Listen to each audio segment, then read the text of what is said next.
Hey, Tubies, it's Psychic Bob here. It is so rocking to be with you.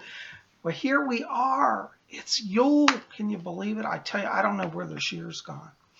Anyways, I know I've been meaning to talk to you about a Yule altar and Yule, and Psychic Bob just runs out of hours in the day. So here I am. I set up a little Yule altar, though, and I did want to at least bring this to you and have a little talk about Yule. You'll notice back here I got my beautiful little Yule tree. Isn't that cute? I'm still thinking about decorations. I think I'm going to string together star anise. That's a wonderful herb. And make a little garland of star anise. Wouldn't that be fun? That's an old witch tradition. Anyways, I got a few things set here. I just thought I'd show you that, and we'd talk about Yule today. You'll notice here I got these beautiful candles recently. Aren't these gorgeous? These are like, it's hard to see with the glare, but they're trees. Can you see them? They're done in silver sparkles and frosted. And it's literally like a snowstorm with frosted. And with the candle in it, looks like the sun rising. And I love that because, you know, at this time of year with the misty mornings and the fog and the snow, sometimes the sun looks like that. Doesn't that look cool? So I got these little candles, and I really enjoy them. I'm having a lot of fun. I put out my incenser here. This is a gold-toned incense, just made of brass, because brass is the color of the sun, and brass is the metal that represents the Sun Lord. And at Yule time, the Lord is reborn. And, you know, at Christmas, they have Jesus being born. But really, they say that Jesus was born actually during the spring, during March. You know, the early Catholic Church, to coincide with the pagan celebrations, made Jesus being born on Yule or near Yule. So I just think that's kind of interesting. But we got back here some other solar symbolism because, you know, the sun has returned. So I got this beautiful brass candlestick holder. It's the sun. And I'm going to go out today and buy a red candle. I'm out of red candles, so I'm still working on this. But, you know, you might want to think about if you're doing, you know, Yule altar, add brass into it. It represents the Lord's power. And over here I've got a beautiful stained glass ball that I think looks a lot like the sun. It's red and gold and orange. And, it's, you know, remember our video on the witch ball. If you haven't seen that, look that up. That was earlier this week. But this is kind of like a witch ball also. And but it does remind me of the sun.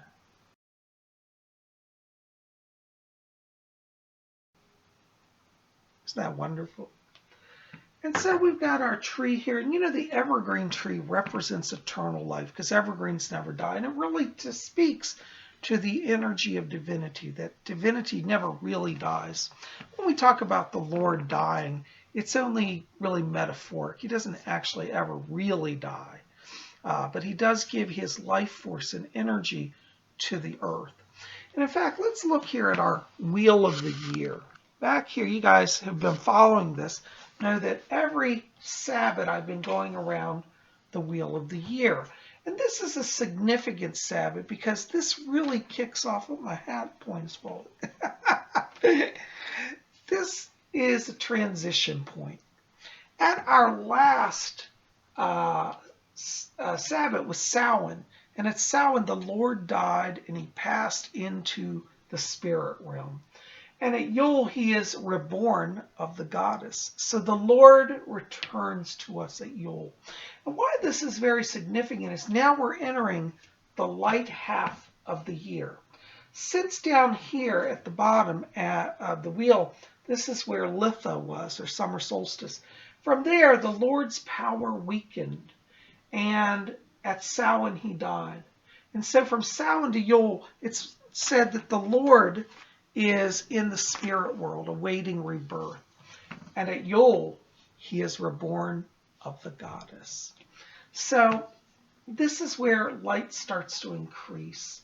And this is a wonderful time, you know, for those of you who do magics, it's a wonderful time really to focus on renewal in your life. You know, if you have goals that you want to get going, start them now at Yule because the power is increasing and you will have the Sun Lord's blessing.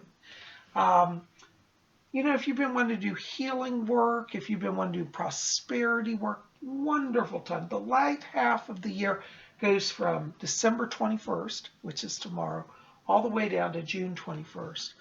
And this is when you can really focus on goal achievement, of receiving growth in your life. It's a great time for studying and learning, taking on new ideas, because the mind is illumined, the power of thought is expanded, and overall vitality is increasing during the light half of the year. And you know, as a psychic, I always say, when we work with the energy that is present, then we are successful. And so this Yule time is a wonderful time for all of us to embrace new beginnings. If you've been struggling, you've had depression, you're thinking, oh, life's so terrible, set that aside, at least for a day. And tomorrow during Yule, I want you just to say, is it possible I can start anew? Can I begin again? And if you've thought it impossible, remember at Yule there's special power, and you can claim that. And I encourage all of you to invoke the great God, the Sun Lord, the Lord of the woodland, however you call him. He is the masculine force of divinity.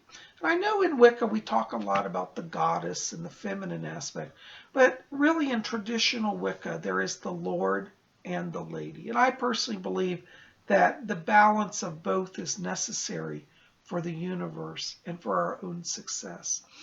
And if you're somebody, you know, a lot of people said to me over the years, you know, say, Bob, I don't feel comfortable with God. I grew up in a church that was condemning. They told me God was going to curse me and burn me forever, and I would always suffer if I wasn't in a certain way. I've had enough of God. I want to close God out of my life.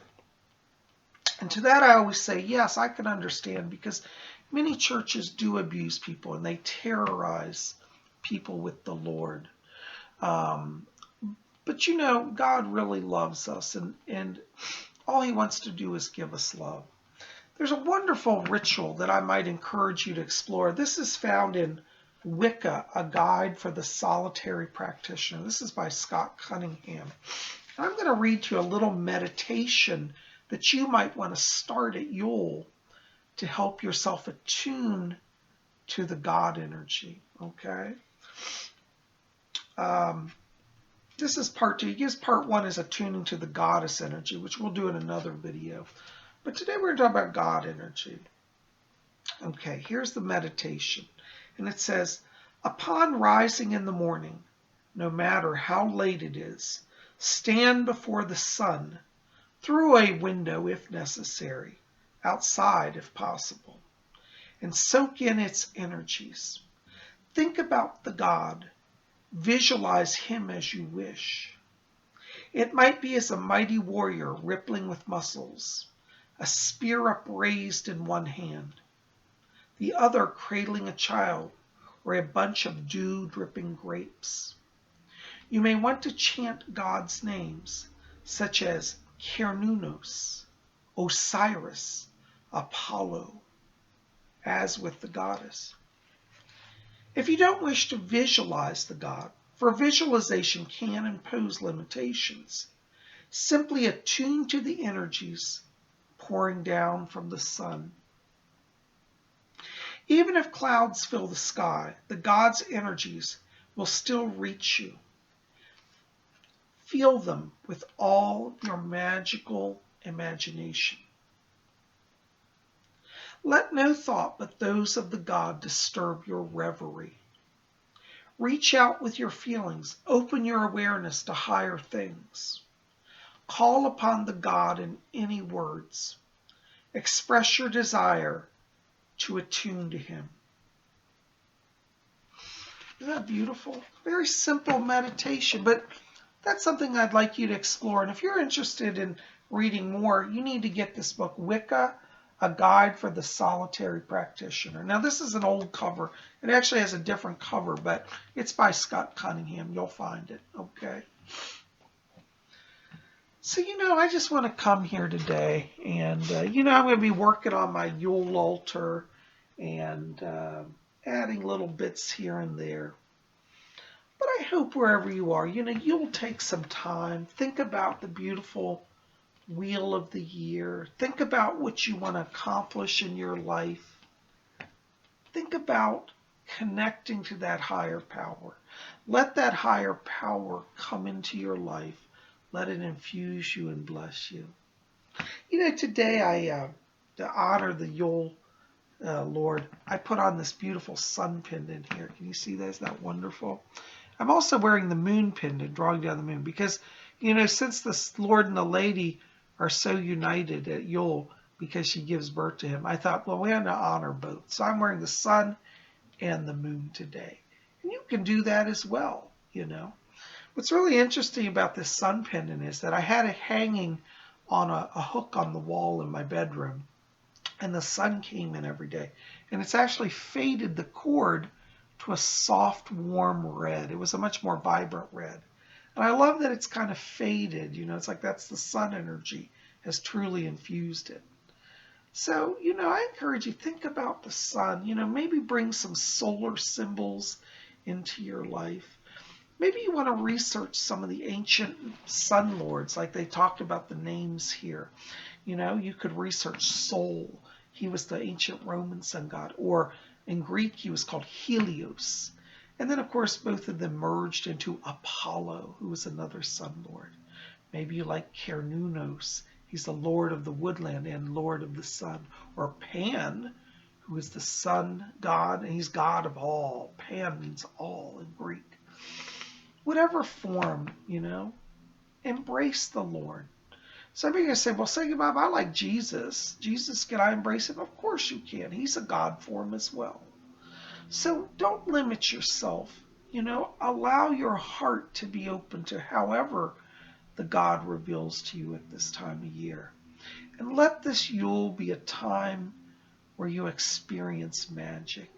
Let the blessing of the Sun Lord be part of your life. And if you can, set up a little simple altar to commemorate this mystical time of year.